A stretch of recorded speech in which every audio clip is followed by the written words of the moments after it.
શહેરના ડોક્ટર દંપતી એવા ડોક્ટર નરેન્દ્ર અને ડોક્ટર દીપા વેકરિયાએ બે મનોદિવ્યાંગ બાળકોની જવાબદારી સ્વીકારી સમાજ પ્રત્યેની જવાબદારી નિભાવતા શહેરના ડોક્ટર દંપતી સાથે શહેરના અનેકવિધ નાગરિકોએ 22 મનોદિવ્યાંગ બાળકોની જવાબદારી ઉપાડીને અનોખા અભિગમની શરૂઆત કરી છે, જે વિશે માહિતી આપતા ડોક્ટર નરેન્દ્ર વેકરિયા ગાયનેક અને ડોક્ટર દીપા વેકરિયા એનેસ્થેટિક્સએ જણાવ્યું હતું કે શહેરના મહાવીર 4 રસ્તા ખાતે આવેલા આસ્થા ફાઉન્ડેશન સંચાલિત પરિવર્તન સ્કૂલ ફોર સ્પેશિયલી એબલ્ડ શાળાના મનોદિવ્યાંગ બાળકોની 3 વર્ષ અગાઉ મુલાકાત લીધી હતી, ત્યારથી આ સંસ્થા સાથે જોડાયેલો છું. હાલમાં રેણુકાબેન પંચાલ અને ફાલ્ગુનીબેન રાઠવાના માર્ગદર્શનમાં ખાસ તાલીમ પ્રાપ્ત શિક્ષકોના નેજા હેઠળ છેલ્લા 15 વર્ષથી 6 થી 25 વર્ષના મનોદિવ્યાંગ બાળકોને વિવિધ પ્રવૃત્તિઓ કરાવવામાં આવે છે. થોડા સમય અગાઉ મને આ બાળકો માટે કંઈક કરવાનો વિચાર આવ્યો અને ત્યારે મેં નક્કી કર્યું કે બે મનોદિવ્યાંગ બાળકોની લાઈફ ટાઈમ જવાબદારી ઉપાડી લઉં. મેં બે બાળકો હું ડૉક્ટર નરેન્દ્ર વેકરિયા,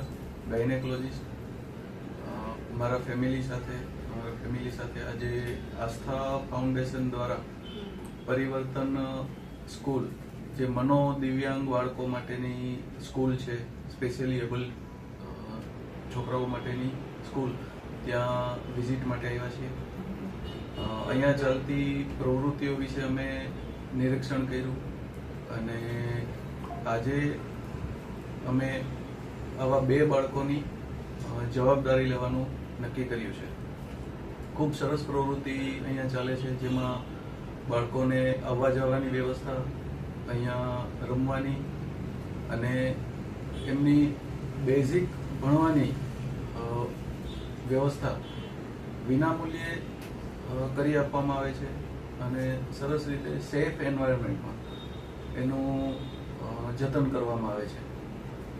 આ પ્રવૃત્તિ જોઈને હું એટલું કહેવા માંગીશ કે સમાજમાં લોકોએ પણ આગળ આવવાની જરૂર ખરી.